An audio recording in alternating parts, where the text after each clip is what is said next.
एक घना जंगल था जहाँ तरह तरह के पेड़ खड़े थे। उन्हीं में से एक था एक विशाल और घना छायादार पेड़। उसकी शाखाएं दूर दूर तक फैली थीं, पत्तियां हरी भरी थीं और वह मीठे फल भी देता था। उसी जंगल के पास एक छोटा सा लड़का रहता था जिसे वह पेड़ बहुत प्रिय था। वह रोज उस पेड़ के पास आता, उसकी शाखाओं पर झूलता, पत्तियों से खेलता और मीठे फल खाकर खुश हो जाता। पेड़ भी उस बच्चे से बहुत स्नेह करता था। वह उसकी हंसी खुशी देखकर आनंदित होता। समय बीता, बच्चा धीरे धीरे बड़ा होने लगा। अब वह पेड़ के पास कम आने लगा। एक दिन वह उदास सा पेड़ के पास आया। पेड़ ने पूछा, क्या हुआ मेरे प्रिय दोस्त, तुम इतने उदास क्यों हो? बच्चे ने कहा, मुझे अच्छे कपड़े और ढेर सारे खिलौने चाहिए, लेकिन मेरे पास पैसे नहीं हैं। पेड़ मुस्कुराया और बोला, मेरे फल तोड़ लो और उन्हें बाजार में बेचकर पैसे कमा लो। बच्चे ने खुशी खुशी पेड़ के सभी फल तोड़ लिए और बाजार में बेच दिए। उसने अच्छे कपड़े खरीदे, खिलौने लिए और खुश होकर चला गया। पेड़ भी खुश था कि वह उसके काम आ सका।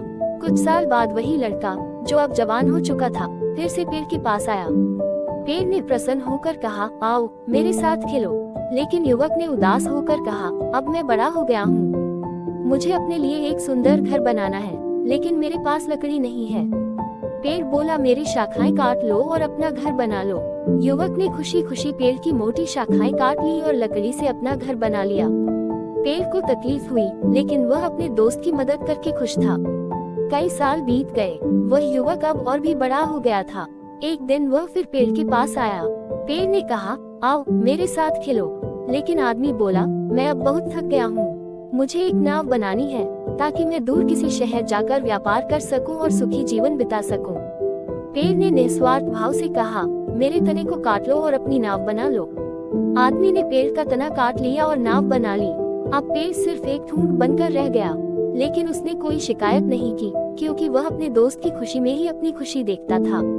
कई वर्षों बाद वही आदमी, जो अब बूढ़ा हो चुका था, फिर से पेड़ के पास आया। पेड़ ने धीरे से कहा, अब मेरे पास तुम्हें देने के लिए कुछ नहीं बचा, नहीं फल, न शाखाएं, न ही तना। बूढ़े आदमी ने आंसू भरी आंखों से कहा, मुझे अब कुछ नहीं चाहिए, बस मैं बहुत थक गया हूँ और कहीं बैठकर आराम करना चाहता हूँ। पेड़ ने प्यार से कहा, मेरी बची हुई जड़ें तुम्हारे बैठने के लिए पर्याप्त हैं। आओ यहाँ बैठकर आराम करो। बूढ़ा आदमी जड़ों पर बैठ गया और उसकी आंखों से आंसू बहने लगे। उसने पेड़ को गले लगाकर कहा, तूने मेरे लिए सब कुछ दिया, लेकिन मैं तुझे कभी कुछ न दे सका। अब मुझे समझ आया कि असली खुशी देने में होती है, लेने में नहीं। पेड़ ने मुस्कुराकर कहा, तुम्हारी खुशी ही मेरी खुशी है। कहानी की सीख, ये कहानी निस्वार्थ प्रेम और बलिदान का प्रतीक है। पेड़ माता पिता की तरह होता है, जो अपने बच्चों की खुशी के लिए अपना सब कुछ न्यौछावर कर देता है। हमें भी दूसरों के लिए त्याग और सेवा का भाव रखना चाहिए, क्योंकि असली खुशी देने में होती है, न कि सिर्फ लेने में।